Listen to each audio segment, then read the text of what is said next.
particular moment was symbolic. Okay, it was a symbolic marriage. Okay, it was a courting and a ceremony all in one. Now, this man was not yet divorced from his queen.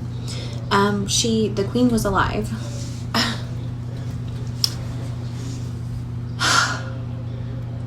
I mean, I'm sad. I don't have enough pillows. Because I'm at this point in the movie, I'm beyond sad. I'm beyond sad. Okay.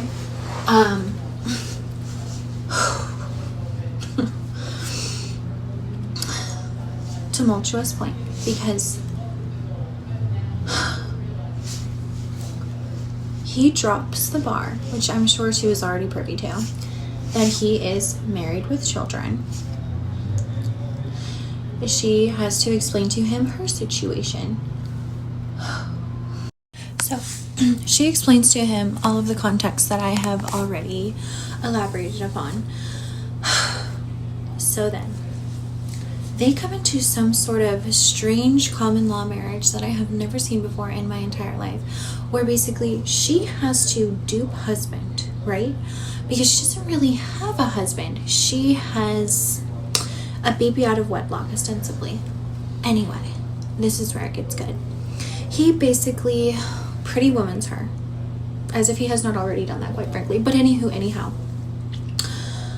And she marries a man who she does not even want to marry. But it is an air of cleaning up her image, if that makes sense. So anyway, this is where it gets so good. She becomes basically a part of his court, but she's not the queen, because the queen hasn't died yet. So she is peeping everything. She's peeping his biddies, she's peeping his court, like his real court, you get what I mean, like his like right-hand men. She's peeping the lore, the fashion, if you will. She's getting a taste of the environment, and she loves it. She is full sent straight into heaven. She knows that the queen is watching her and that she's ostensibly a mistress in her eyes, and obviously worse than that, but anyway. And the little Beppy, their youngest daughter, who is mildly disabled, but she's really cute. She is sincerely so cute. And mind you, this is in the time of Marie Antoinette, who was little cupcake Beppy. You know what I mean? Stupid, sticky, sweet. But anyhow, she makes a way in her chariot with her driver. I'm very bougie, you know what I mean? Basically, this man has to decide, am I going to choose my queen or am I going to choose my girl? And he does not choose his queen. He wagers and places all bets on this biddy. Sincerely.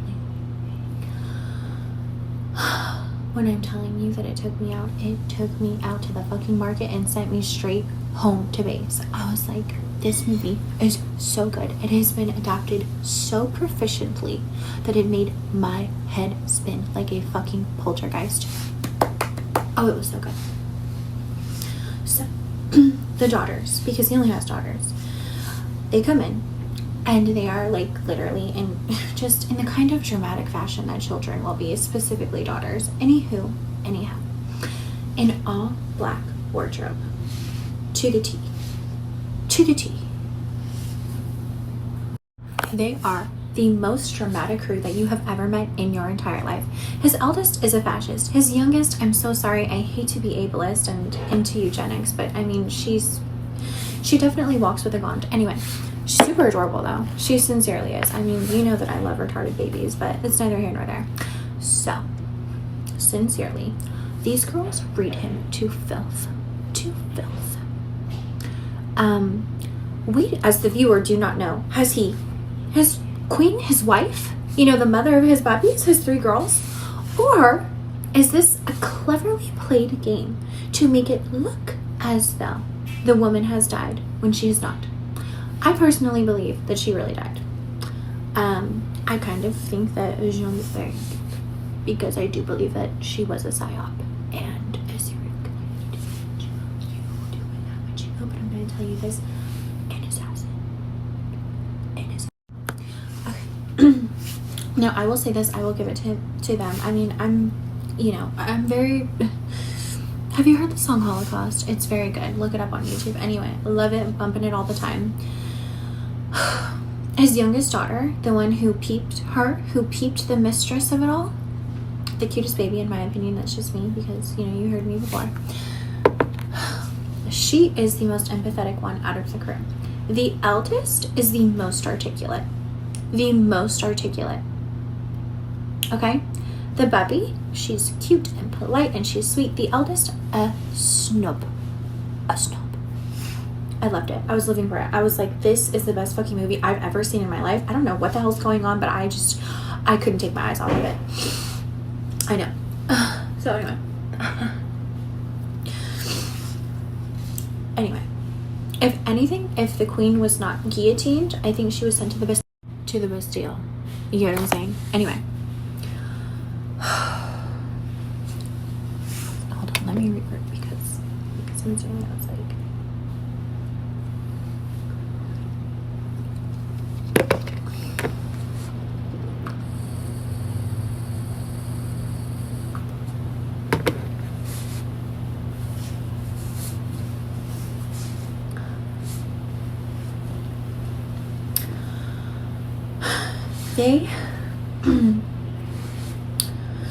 They move forward because I was worried about that queen. They said she died a symbolic death. I don't know. I have no idea. I hope she's okay. But I'm hooked in on Jean. So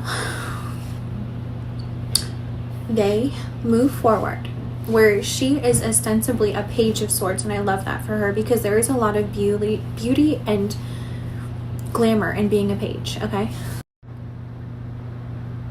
So, they have their wedding nuptials. Well, really their ceremony, like a banquet. And this was kind of strange to me. The youngest puppy, she's very liberal, as you can tell. The oldest puppy, she's a conservative. You do with that what you will.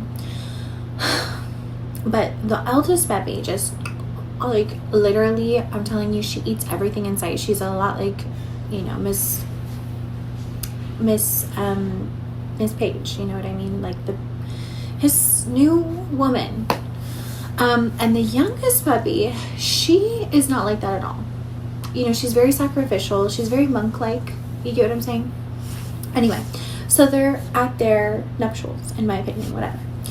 And they bring out this box, which is strange. It kind of reminds me of Lady and the Tramp, if you know what I mean. I don't know.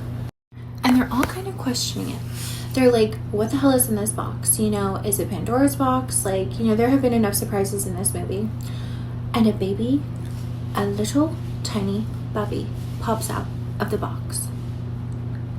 Sincerely. And they are like, what the hell? It's just uncommon. You know what I mean? To gift someone a baby in a box. I don't know. And when I'm telling you, this woman went up to him immediately, cautiously, but immediately. And the box was purple, which is very royal color-coded in nature, just like Donald Trump's tie last night at his address. Anyway, because we're in an empire. Star Wars reference. Whole mention. So, anyway, she gives him the most sincere kiss, and, like, it's very, like... She does not violate his consent. You get what I'm saying? Anyway. And this puppy is very adept. Super sweet, super handsome, but he's not collateral.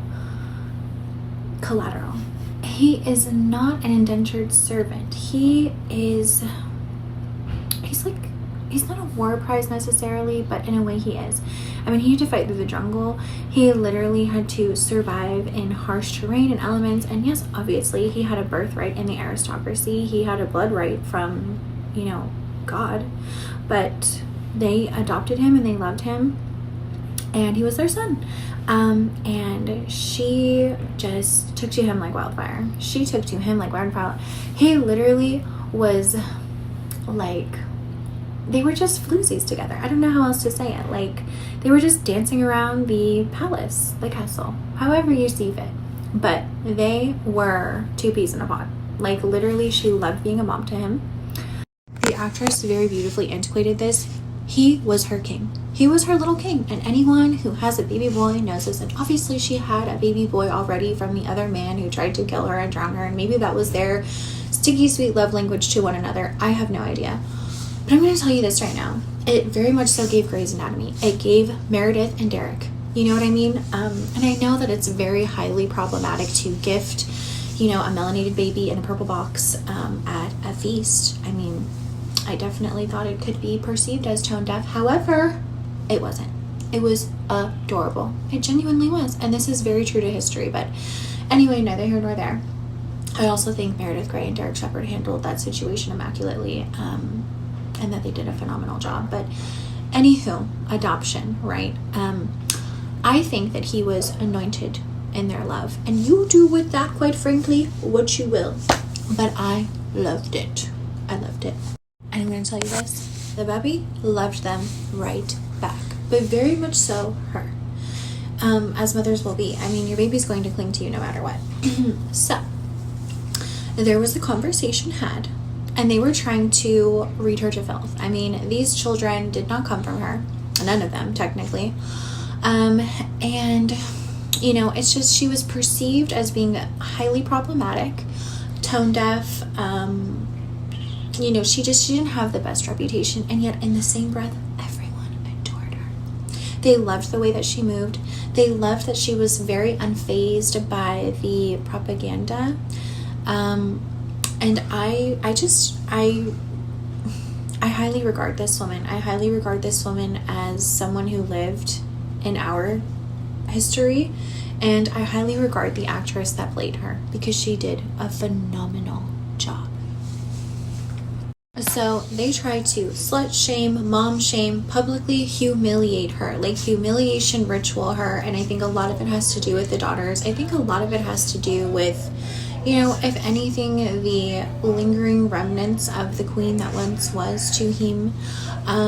You know, she still is technically the queen, but you get what I'm saying. There's a certain kind of juju that comes with it. Anyway, neither here nor there. She has an open discussion with them in regards to why they do not accept their adopted brother. And oh my God, the eldest daughter says some of the most fascist shit that I have ever heard come out of anyone's mouth, and you just heard mine. You get what I'm saying?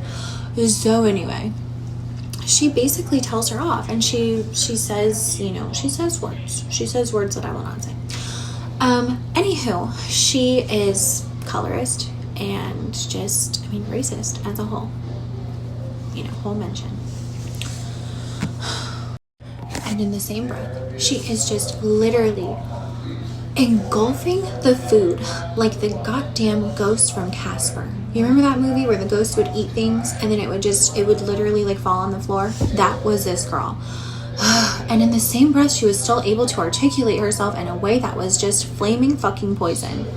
Anywho, the Beppy is rather unfazed by it all, which you imagine he would be. I mean, he was in the treacherous terrain of the jungle, and worse than that.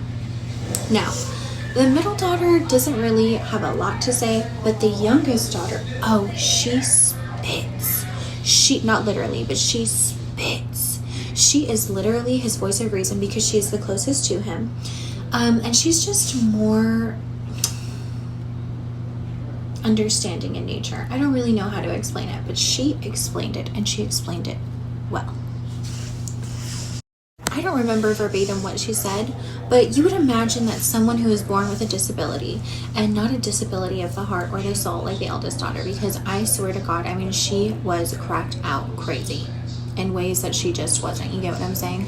But anyway, the youngest, I think that she had a heart space for, you know, the adopted brother, because I just think that she understood the plight of someone who is marginalized and ostracized in society. Do I think that she would understand it to the same extent? No. We are talking about racism versus ableism, okay?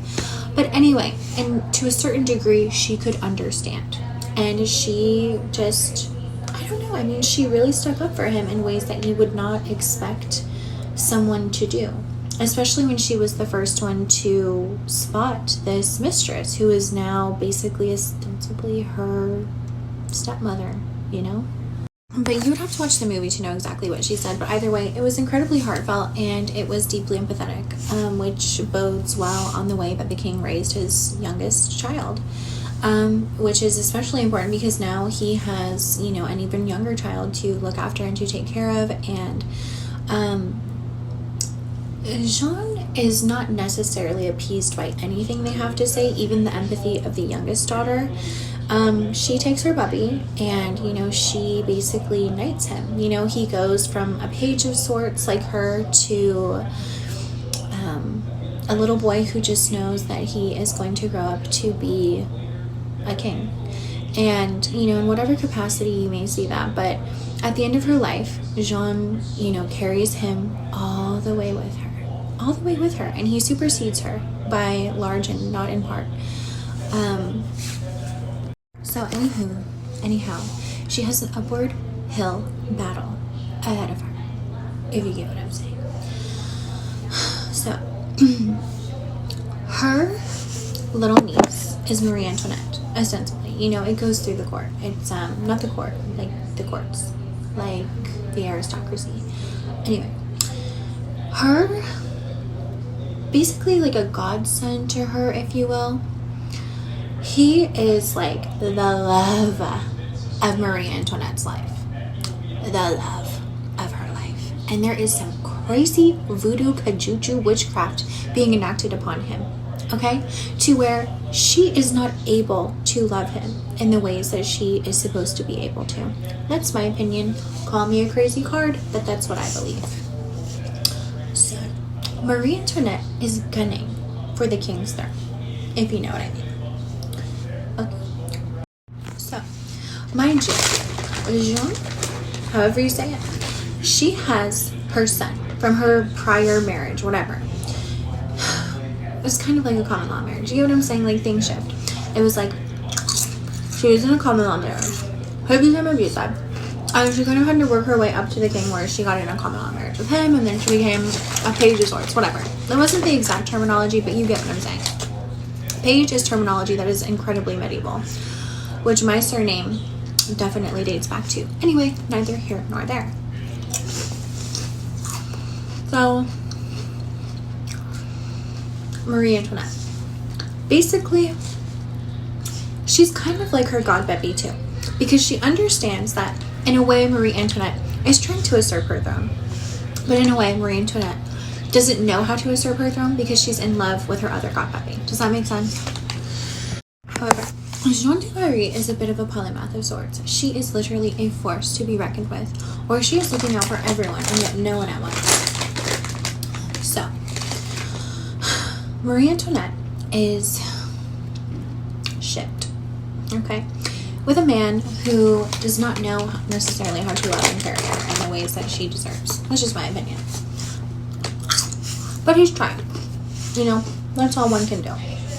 So, basically, Marie Antoinette is willing to marry this suitor, who is much older. He's not necessarily in his dotage, but he is much older than her, because at this juncture, she is just a baby. Like, sincerely, I don't even think she was an adult when she was, like, ready to gun for this throne. Anyway, neither here nor there. Good for her. I love the vigor of Marie Antoinette, albeit she was guillotined. It's okay, though, because I really regard that woman in history as well. So, Marie Antoinette is set to marry this man. And I don't know if Miss, I call her Miss Barry, which is very American of me, but it's fine, very Americanized.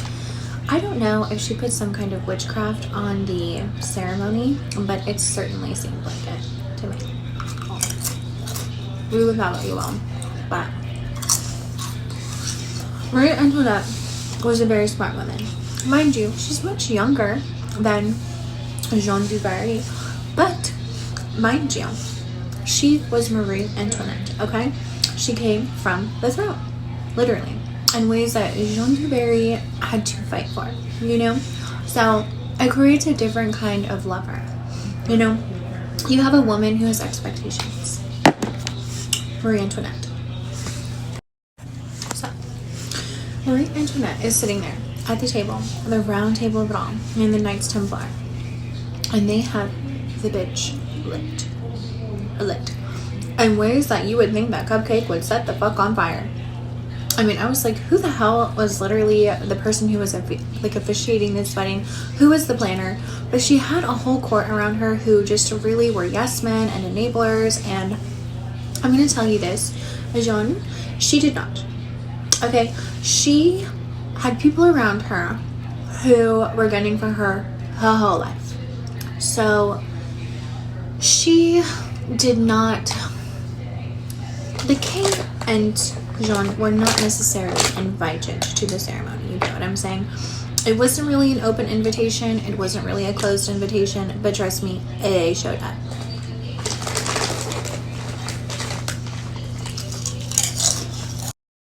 Prior to their arrival, Marie Antoinette sits down next to the love of her life. The love of her life. And her court points out the fact that her suitor, you know, the man that she is supposed to marry so that way she can usurp the throne, is not tentative to her. And god damn it, I feel for her, I really do, because that is a bitch of a situation. Anyway, she looks to her left and she understands that this is the man that is holding her back from everything, her fate in life, the fate that she deserves, her birthright, god damn it. But she is just a mere puppy, and he's really just, he's, quite frankly, he is enamored by her. I mean, he is so stumped, if you get what I'm saying. So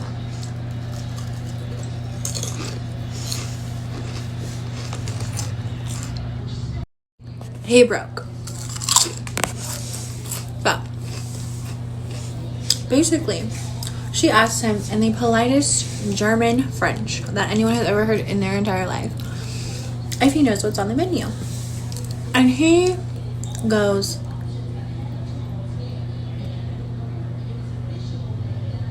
like that.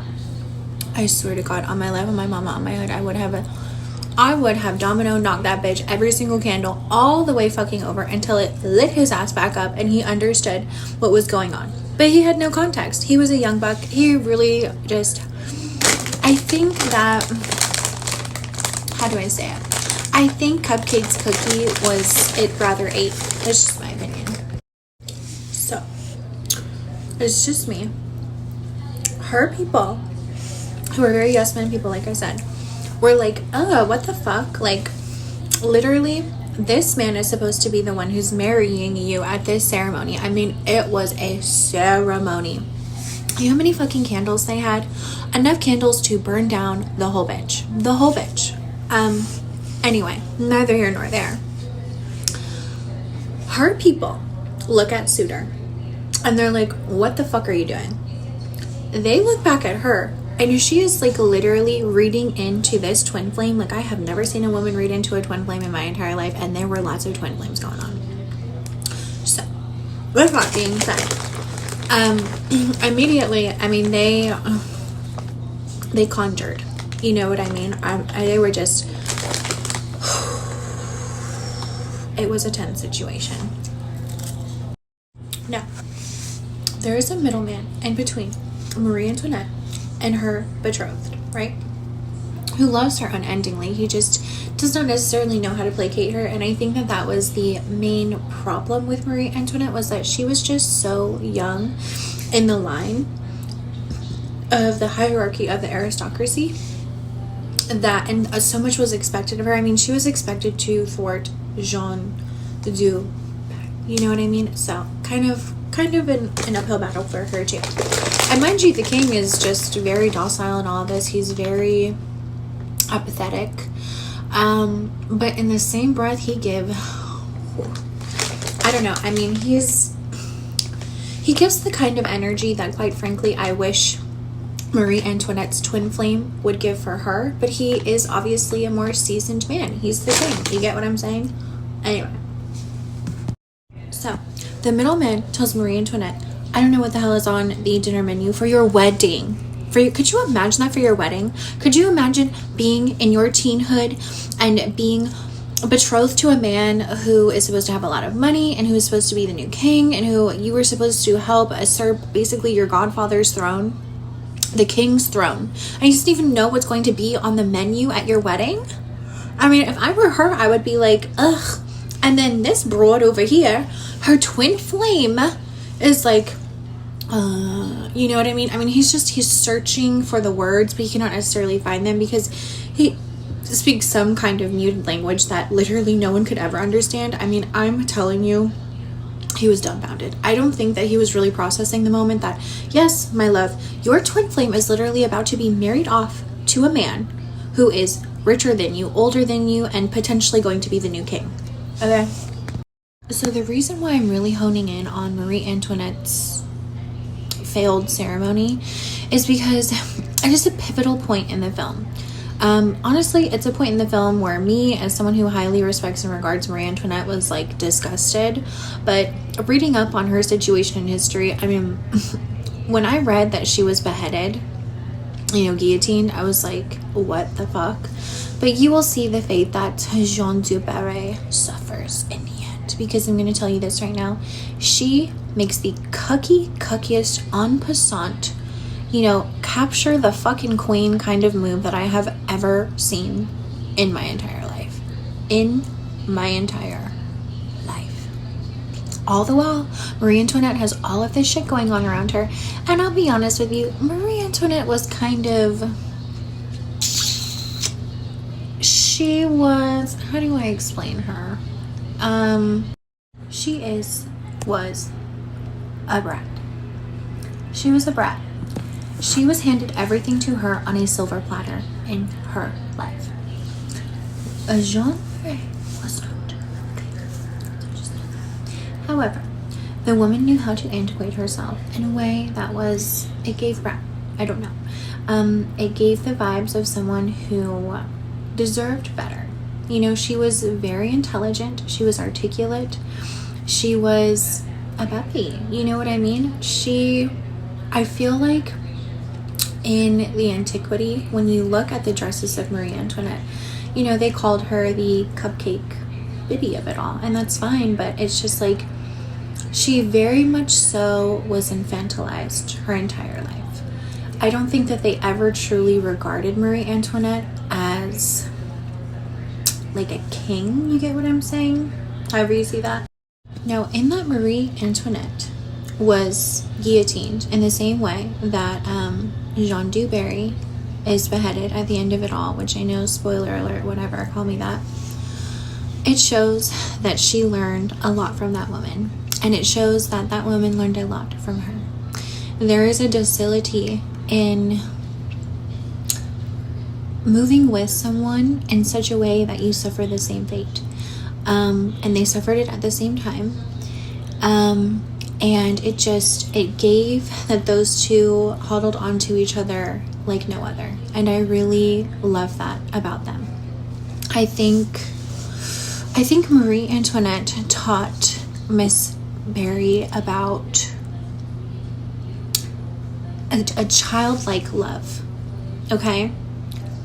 And I know that her adopted son, taught her this as well. But it is different with a goddaughter and a godmother, okay? And I know Marie Antoinette probably had a legitimate godmother, and I'm sure that, Jeanne probably had a legitimate goddaughter of sorts, but it was their rapport. Anyway, so that is what made this scene particularly unsettling in a certain kind of way. Also rather funny in nature. I mean, it makes things easier to key through stress and drama. But anyway, so Marie is ostensibly at her wit's end. She is not necessarily thwarted by this situation, which is sad because she's probably used to it, even though she is like the highest of the line. But then, then the king walks in. And I'm telling you, the way that he hid his twin flame, he protected that woman like crazy. And they show up, and they sit at the round table of it all, where they were not necessarily invited to, but there was a place for both of them. And they were clowns. Intentionally. It was very satirical in nature. It was kind of funny. It's kind of how you would imagine your cool unc and your single auntie would be at a wedding. You know, it gave those vibes. I don't know why. But in the same breath, you could tell that they were unendingly in love, and it was just, I don't know. Marie Antoinette, everyone was kind of like how they were when Jeanne was revealed. Her royal court, Marie Antoinette's, they kind of gasped because they could not believe that the king and his mate, the love of his life, his twin flame, whatever, would make such a statement about love, about what it means to be indebted to someone in a way that it is not contractual, in a way that it is not, performative, that it is not even necessarily romanticized, but in a way that would translate. And Marie Antoinette took a step back, her very young, inexperienced self, naive, I would even assert, and she just thought that she was amused, you know what I mean? It kind of gave her a perspective. And in that, I think Marie Antoinette learned a lot about love that day. I think that she learned that she could not necessarily be with her twin flame, and that she had to be with her suitor because that is the point of the wedding, and that she needed to be a bit more amicable with him. And so in that, she ostensibly articulated to the middleman of it all to, en passant himself, so that way she could be, the kind of wife that he deserved. So anyway, they retreated, and I'm telling you, oh my god, they had a pick-me party on Miss Jeanne. Like, everywhere that she would go, the biddies in the streets would acquire her hand-me-downs, which I can highly relate to this because I just got rid of 90% of my closet the other day, and people are reading me to filth over it. I'm just like, I don't care, okay? I did it out of a virtue. So these women who heard about, they heard about Jeanne's come-up story, and they heard about Marie Antoinette's potential come-up story because, mind you, she was not actually betrothed to this man yet. But he was still courting her, which was appropriate. They were like, full send. They were like, we want to be like these women in the royal court who, have this nepotism, who have this, what would you call it? This passion, this fervor to climb the social hierarchy, even in the aristocracy, even in the monarchy of it all. They were full send. They were like, I want this, and whatever I have to do to get this, I will get this, and I will do whatever I have to do to get this. So you could call it the fandom of sorts for Jeanne du Barry, and you could call it like the cousins of Marie Antoinette, because they were younger women. It kind of reminds me of the Jojo Siwa fandom, where it's like, predominantly women within a certain age demographic. You get what I'm saying. Anyway, and they would kind of gesture to Jeanne du Barry. Like, they would stand outside of her royal carriage and chariot, and they would literally fawn over her, wearing her clothing, wearing things an air of her, and trying to look like her and to be like her. And Jeanne du Barry was very, I'm not going to say she was masked, I'm not going to say she was androgynous, I'm not going to say she was non-binary. She was just very... So she made a statement with the king very early on. Jesus, I have sank. Anyway, to wear, a suit. So what? You know, women cross-dress and style themselves up however which they see fit. And they did that even back then. So I don't see a problem with it.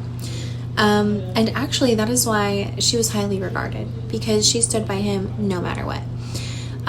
It's very much so, it gives Kim and Ye, it gives Bianca Censori, I think that's how you say it, and Ye, where, you know, you were just in that kind of era with your man. Anyhow, but she was like ahead of her time with that. She really, really was. A trendsetter, if you will. And the young women of the day really, really adored her for that. So do you know the term marrying? Like when someone comes around you and they try to evoke an emotion from you or some kind of physiological response, quite frankly, however you see that. Well, these young women were trying to, in one breath, they were trying to peacock to her to show her that they respected her, but as well to kind of tell her that they are better than her and that they were coming for her man. In the other breath, they were trying to basically like cuck her out. And it didn't work because the king was just kind of like, after having dealt with the Marie Antoinette situation, I just don't think that he was going for it. But I also kind of think they were the ran through biddies, if that makes sense. I don't necessarily know by him, but just in the court of law. It kind of gave fangirls, you know what I mean? You couldn't really tell who they were fangirling over. You could not really tell if they were fangirling over the king, over Jean du Barry, or themselves, quite frankly. I don't know. But either way, they kind of just fucked off. But it was cute, you know what I mean? It's like, it kind of gave celebrity worship syndrome, but in a cute, kitschy kind of way. I don't know. So anyway, they went about their business, but I'm going to tell you this. Again, these people tried to read her to filth by forcing her to wear the most armored green that I have ever seen in my entire life. It was the kind of green that would make one stand out. And God, how do I say it? So I may have mixed some context, but I had to use the restroom. Eventually, the king is a man of the stars, and he has to sacrifice a lot to be with this woman, obviously. And I don't think she makes him feel that way, but it's difficult when you have a hobby and when you are in love, you have to make sacrifices. And Jean is not necessarily impressed by this because I'm sure she has the same affinity toward the stars, but I just don't think that it was as difficult to pull away from them as it was for he, because he had a duty. You get what I'm saying? Now, it was the king's love language to pull away from his duty, from his work, from his hobbies, his interests, to indulge in Jean du Barry. However, it was her exact opposite. Like, she pulled away from everything that she knew and that she loved and that was familiar to her in order to engage in this relationship with him.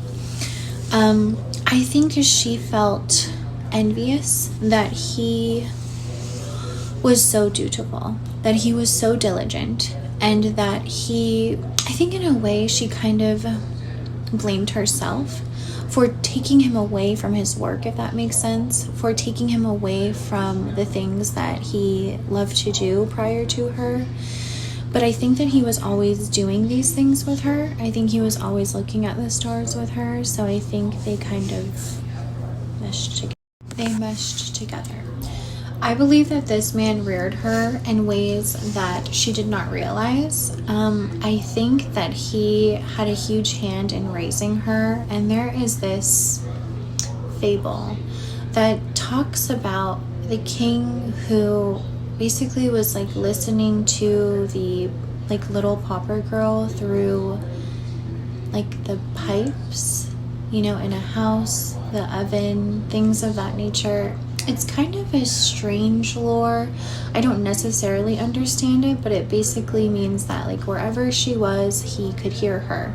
You know, almost as though he left an imprint on her, kind of like Twilight a little bit. But I don't know. I think that they had a tumultuous relationship because they felt too similar to one another in a way. But the king, he often retreated. When he would become sad, he would do things like this. He would, you know, look up at the stars, and he would kind of fall into himself a little bit. You know, he would isolate. I think that he had a propensity toward major depressive disorder, and I think that Jeanne du Barry was more BPD. I think she was more borderline in nature. I think that she was kind of a hellion.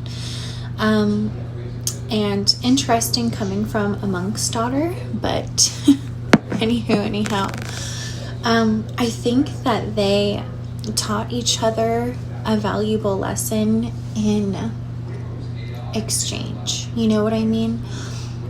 Like energy exchange, whatever you want to call it. But I think that they just really, they inspired each other's muse, if that makes sense. So in that, he took her to the ultimate castle of it all. And if you could not fathom that the castle that he was from in antiquity was like the best of the best, he took her to even better, because he understood that she was, I'm going to say subjugated. I would imagine that some people would surmise that, but she was just kind of taxed. It was time for a new home for them, for their family, because their family was growing, believe it or not. I mean, they already had a rather large family. He had 3 daughters, and then they had their adopted son, and then obviously she has her god puppies and so on and so forth. But he was very smart, very en passant about how he moved them. So if you're familiar with Quo Vadis, or however you say it, ostensibly that is the way that love follows. This is lore from Macbeth, that the love that follows us is our trouble. That was said by the king. And Vector, what the hell are you doing, Tim? Stop! Vector biology works in such a type of way that to pathologize love and God's movement in love is to fail oneself. So they were playing treacherous warfare. You know, this was spiritual, biological warfare. I mean, it really was. Do you hear him? Jesus, I have never heard anyone eat a dinner like that in my entire life.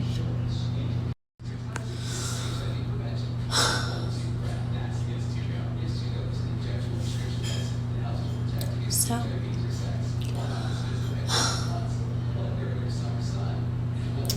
they ate, okay? Marie Antoinette was so upset about her failed engagement to this new man who was supposed to be the new king, and she was so upset about losing her twin flame that she made a bet with her twin flame. She laid with her twin flame, and she basically wagered that illness would fall upon Versailles in exchange for, you know, the kingship. And she placed that bet against her uncle, who was the king. You know, that was Jeanne du Barry's, the love of her life. The love of her life.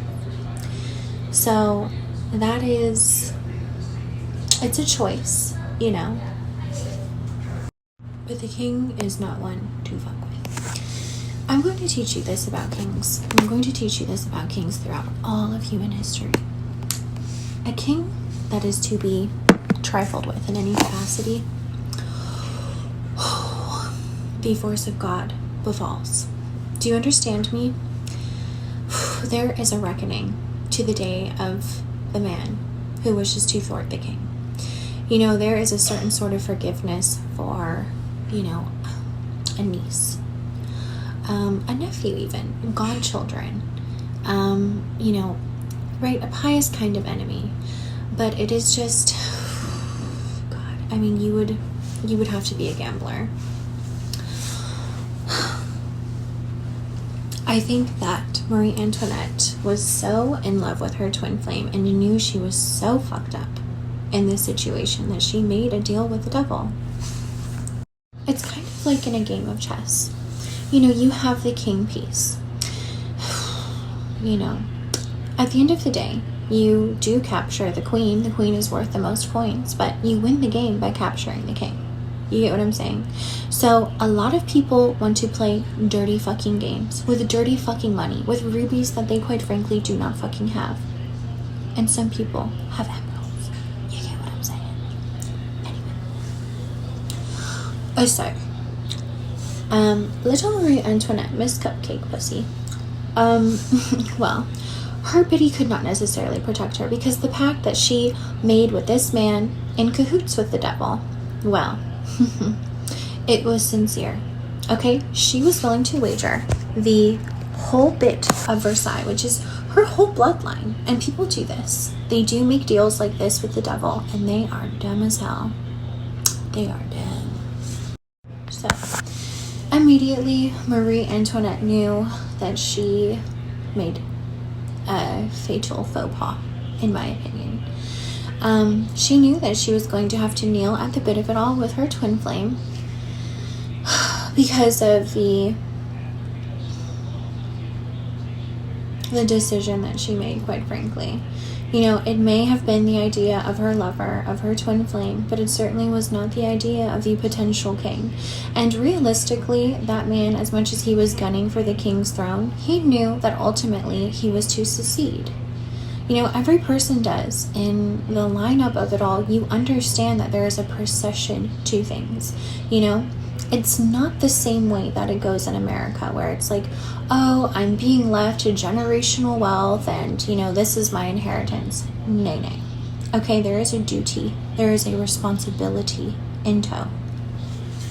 And as fate would catch up, when Jean du Barry and the king, which I just call him the king, I don't even remember what his name is, but I'm not opportunistic like that. You know, I was really focused on, I mean, that's what the movie is called, so quite frankly. But I loved him, adored him in the role. You know, he was true to his narrative. Anyhow. Oh, and I did not even tell you about what he did to get him there, because it was so sticky cute. It was. So, kings have burner cribs. I don't know if you knew that or not, but kings kind of like to hide in plain sight. It is very much so like chess. And I absolutely the fuck all cannot do this. I mean, I'm so unendingly uncomfortable in this position. You know, kind of like that. Anyway. He literally, God, he worked in mysterious ways.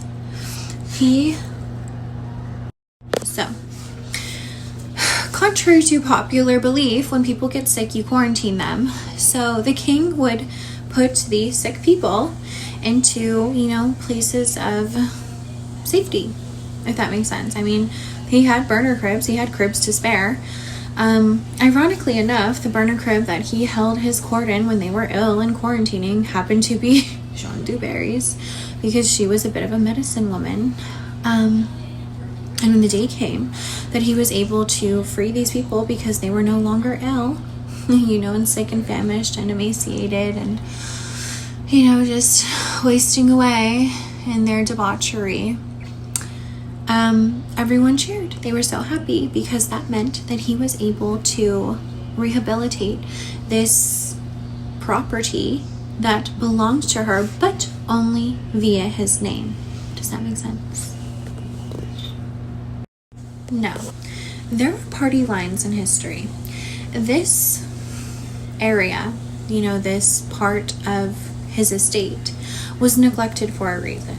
I'm not going to say he's a neglectful king, quite frankly, But what I'm going to say is that he used this as a bargaining chip for her love.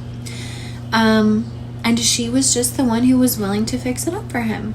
That's all I'm saying. So was it hers? Yes, but only if he was willing to collaborate with her.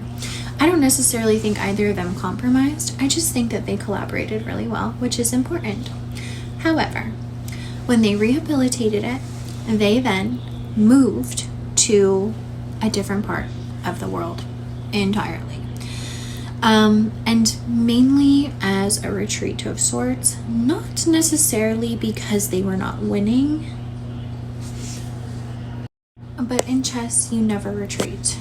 Some people like to play en passant backward or the other way, but that's not the way you play the fucking game. Anyhow.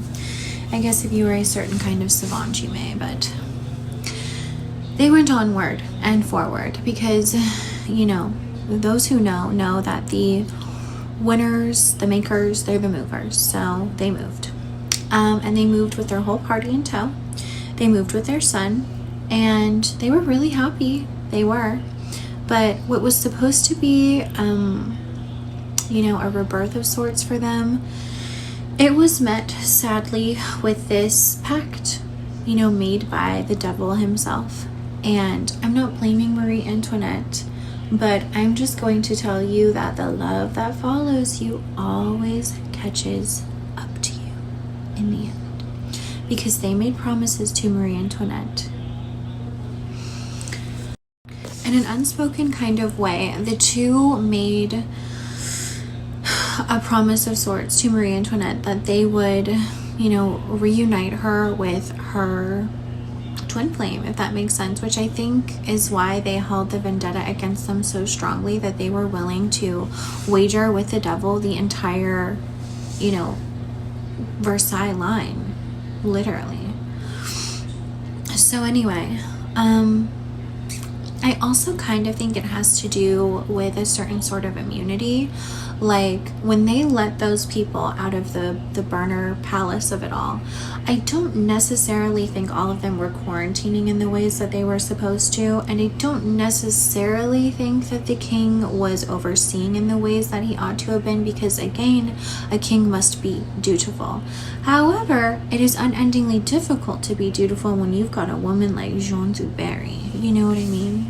So anyway, ostensibly they neglected the House of Versailles, the Palace of Versailles, the line of Versailles, you know, the lineage of Versailles, the ancestry too. But anyway, the Versailles of it all, they were, you know, they were not neglected, they were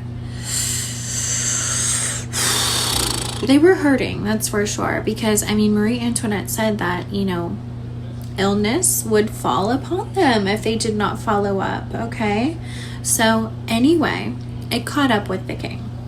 I'm just gonna say that. It did not catch up with Jeanne du Barry.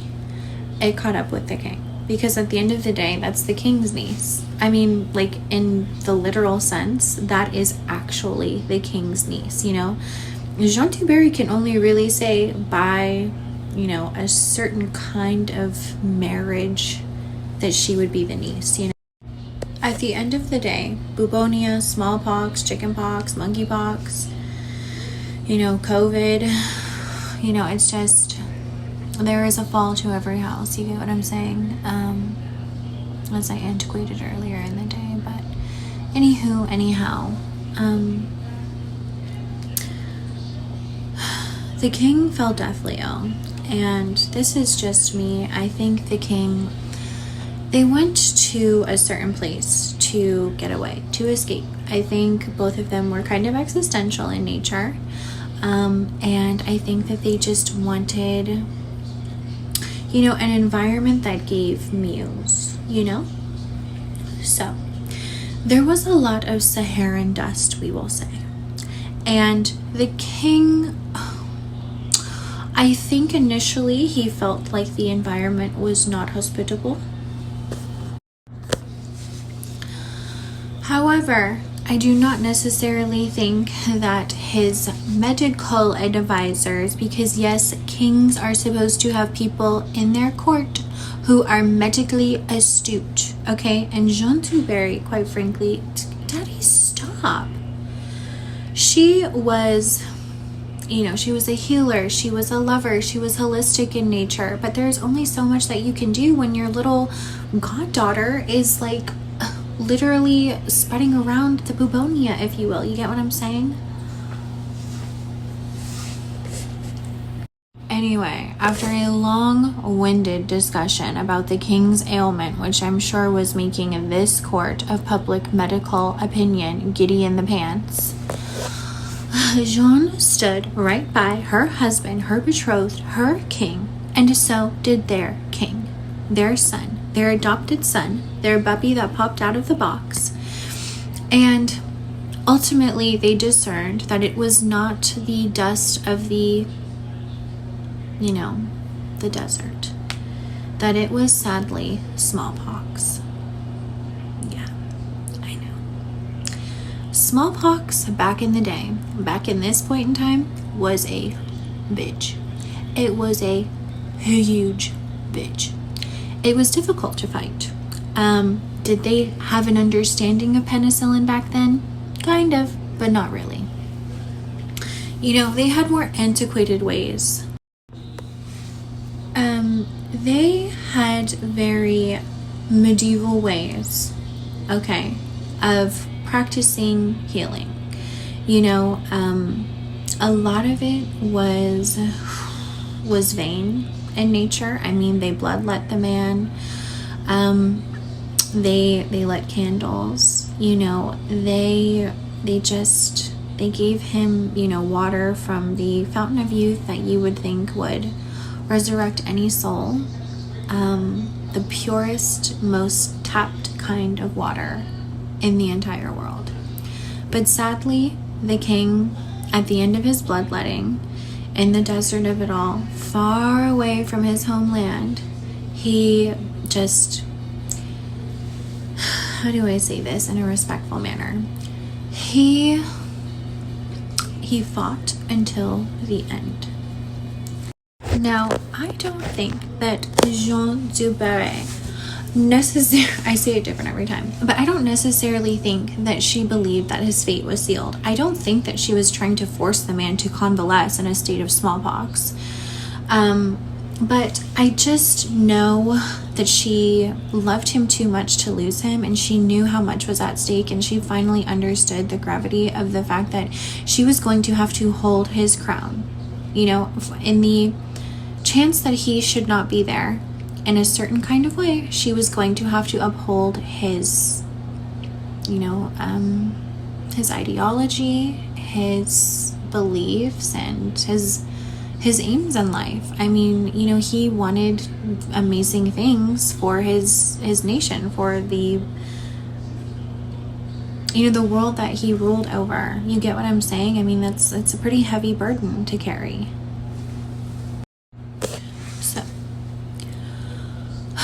What they would do is they would give you a mirror on your deathbed, and they would let you see your own fate. And, sometimes you can look in the mirror and you can see yourself as a healthy, whole human being.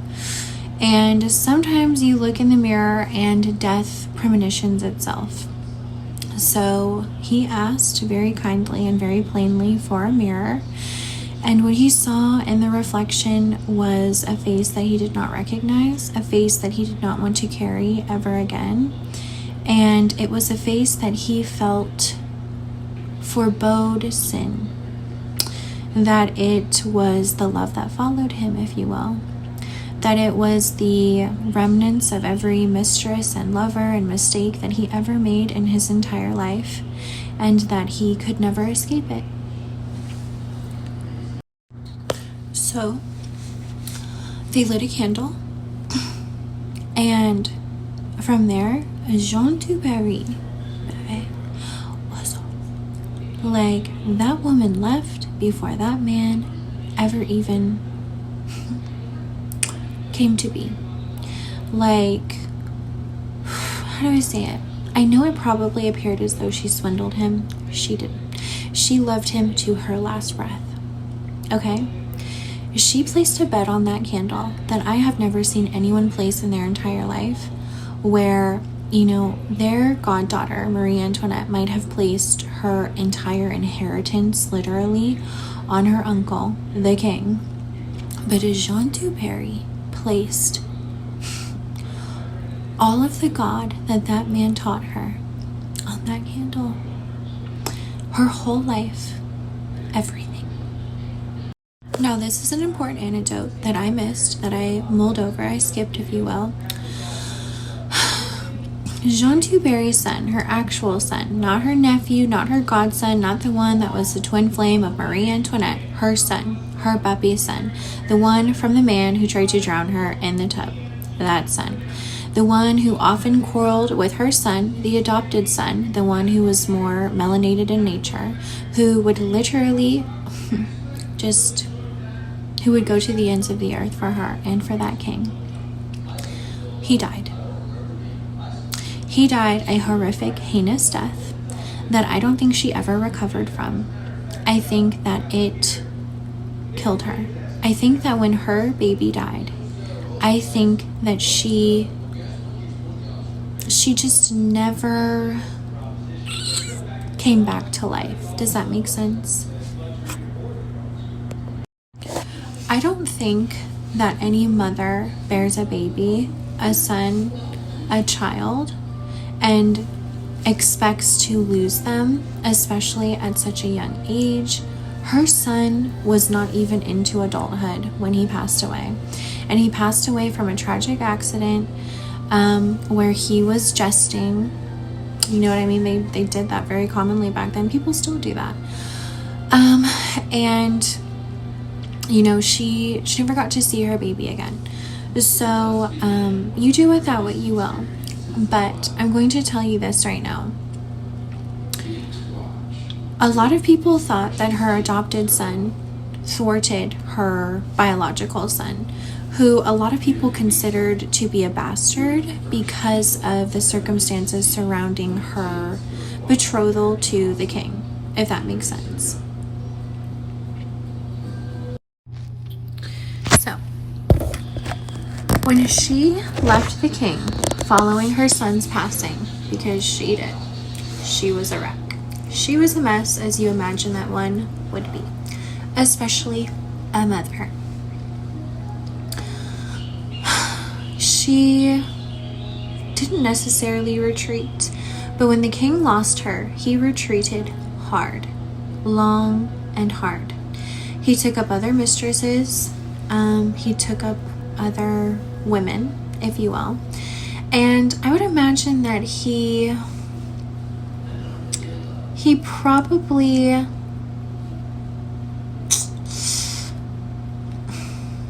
how do I say it tactfully? He probably sorted himself out. You know what I mean? This is just me. I think that he probably got his rocks off while he was not with Jean du Barry. And I think that while Jean du Barry was retreating herself and mourning and grieving, because she was, you know, she lost her son, I think that the two of them probably longed for one another. I think that he probably went through a slew of people, you know, in one way or another. And I kind of think that she realized that, you know,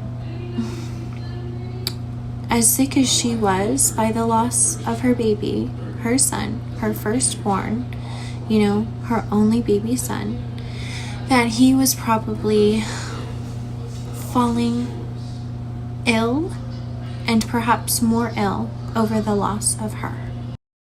So Jean inquired with, you know, the king's men about his lovers while he was retreating, you know, because even in her loss, he was still retreating. I mean, he was a bit of a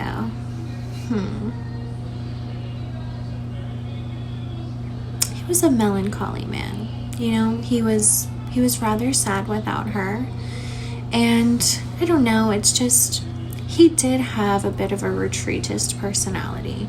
You know, I don't necessarily think that he was the type to escape from his problems, but I just think that she was a bit of a warrior on his side, which is fine. But I don't know, there's just so much going on in the background, I can't really think right now. Hold on, give me a second. The word I'm looking for is timid. You know, he was a bit timid. I mean, the lovers that he took, they were well fed, and you know, they were placated to in ways that were rather vile. But everyone has a certain kind of bread and butter, if you will. And I don't know, I think that he was loving. He was a lover, not a fighter. But Jeanne du Barry, she was a bit of, I'm going to say she was some kind of like spiritual savant, because she was able to overlook all of that and to truly see into his soul, to understand that he was looking for her in every lover that he was trying to take up. And in that, Jeanne du Barry felt a great remorse that she abandoned her king, because it's the one thing that you never do. It was the first thing that they taught her. You never, ever turn your back to the king, no matter what. Not in morbidity, not in grief, not in any plight. And so for that, she had to learn how to flee the right way. Again, she had to learn how to be in his absence, but for the right reason. So when he fell deathly ill, and I'm telling you, deathly ill, with smallpox, and the lung filled with all of the dust of the Saharan desert goddamn near, she made a quick decision to blow out the candle immediately. Hear me out. So anyway, it was a spiritual, a symbolic blowing out of a candle, where the king's men will light the candle at the death of the king, and they will wait for it to blow out on its own. Spiritually, someone could go about it out, but it is ostensibly supposed to denote the nature of the convalescing, because there is an intermittent period between life and death that everything is at stake. And you know, you look at the king's candles of it all and you don't really know what to make of them. I would imagine that it would take some kind of psychic advisor to be able to tell you, you know, the nature of your candle. But I'm going to tell you this, that woman blew it out. She took a risk, and I think that it served her well. I do.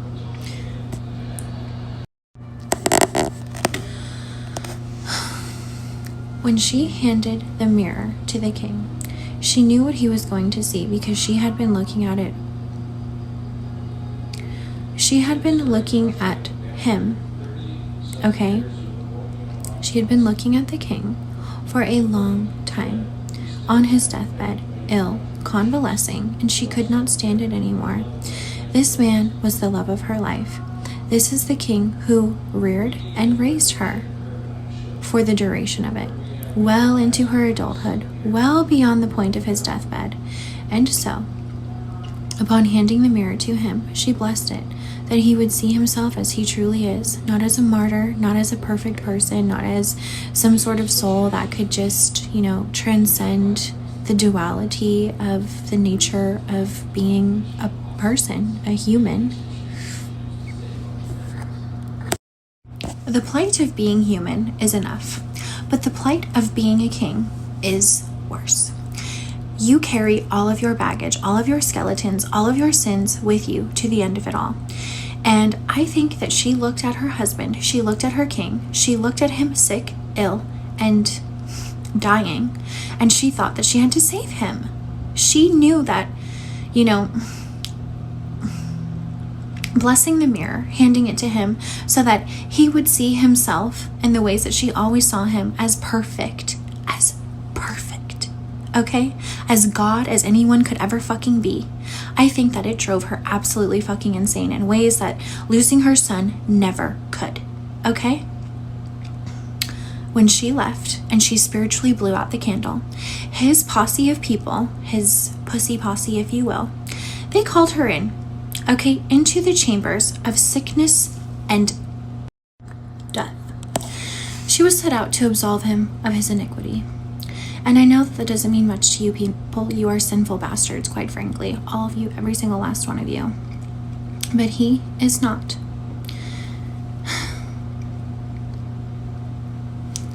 When she went into the chambers of smallpox, bubonia, who knows? You could only surmise. They called upon her to do for them what she ultimately knew she would only do for him. And she told them about themselves, every single last one of them, and they deserved it. They deserved to hear about themselves, quite frankly, because they were ready to blow out the candle long before she ever did. And quite frankly, I think they set the candle aflame to begin with, but what do I know? Anyway, it's neither here nor there, because Jeanne du Barry, literally, before she potentially left the king forever, mind you, because he's on his deathbed, okay? They have already written his death certificate ostensibly, and all of them are literally pieing for the throne, including little Cupcake. She, very Titanic style, went back in for a second round in the ways that you would in the battlefield of it all, for the love of your life, for your twin flame. Oh yes, you would. The way that Rose jumped out of the lifeboat and quite frankly didn't abandon ship, that is what Jeanne du Barry did, okay? She jumped the fuck up out of that chariot, that black chariot that was meant to take her away to a convent for her to become a nun, because that is what the stakes hold when you wager your God, okay? In going back into that hell's chamber, lion's den, that which nor David or Goliath could even surmise, okay? Even Joseph and his indentured servitude could never understand being shackled to the sight of the only true person that has ever loved you dying, okay? Doing that, fighting that battlefield, walking through that flame, whatever fucking resonates with you people, she did it, okay? And then she left.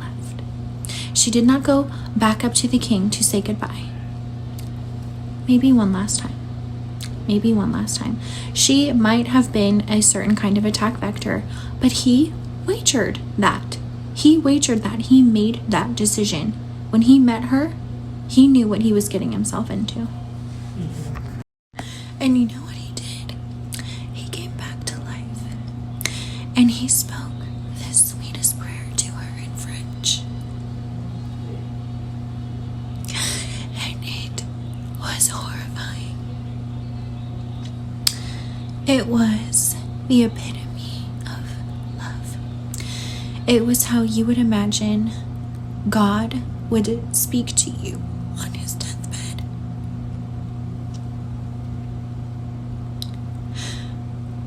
And she knew that they blew the candle out.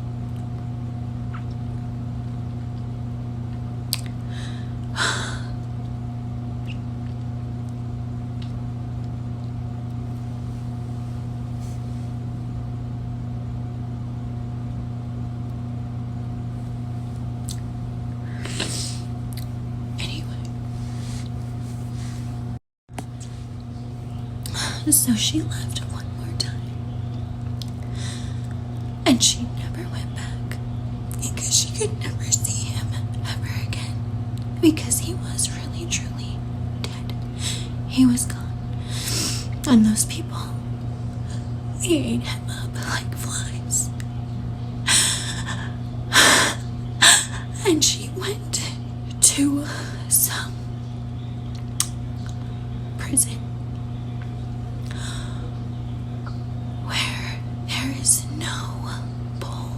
or towel or Bible to save her, to absolve her. That's a God that he was.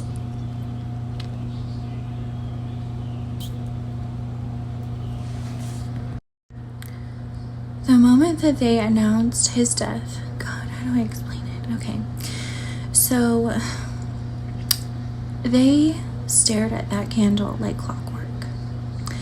They waited and pried on it to go out.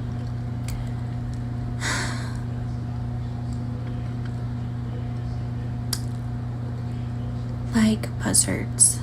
And I just think that it was her love for him, it was her spirit that was keeping it lit to give him some time to rectify what he thought that he did wrong, and he did nothing wrong, ever. Do you understand me? He was truly the most perfect man to ever exist. There is a certain kind of love entropy that resolves and it moves forward. And that woman blew out that candle, but it did not permeate those people until long after she was gone. And she set a hex on it. She set a hex on it in the name of her king, in the name of the love that she shared with him, because she shared a lot of love with that man. And when it went out, they went into a fucking frenzy. Marie Antoinette, who had her head on the guillotine board of it all in the church house with her supposed twin flame, shot up like a fucking firecracker and ran around like a chicken with her little fucking head cut off. And they looked ignorant as hell, all of them. The court of public opinion looked stupid. They ran in unison back into that church house, pleading to their deities because they knew no God. Upon his absence, they knew nothing of it. He left no mark on them.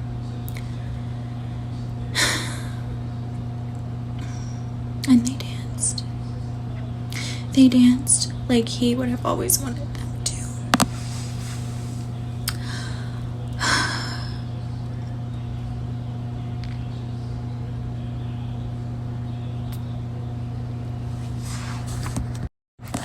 I want to say this, that movie moved me in ways that no movie has ever moved me thus far. Well, I don't know. But anyway, it was a moving movie. It was a motion picture, if you will. Anyhow, it was very reminiscent of how I feel about Elon Musk. It just is. I feel like Johnny Depp perfectly encapsulated the way that Elon Musk carries himself. And I feel like the woman who played Jean Duberry, that she, I don't necessarily think that she could quite capture who I am as a human being, but it was definitely a convincing portrayal of the woman in history who loved a man, a king, the way that I love Elon Musk. So, for what that's worth. Love is devotion. You will be devoted to a craft. You will be devoted to a person. You will even be devoted to a God at some point in your life. But I implore you to be devoted to yourself. I implore you to do things on your own resolve. I implore you to be the kind of person, the kind of human being who lives for you. And that is where I will leave this. But I hope that you enjoyed my lengthy podcast. I will be posting this on YouTube, and I pray to God that it translates. Nous ne devons pas renouveler la scène de messe.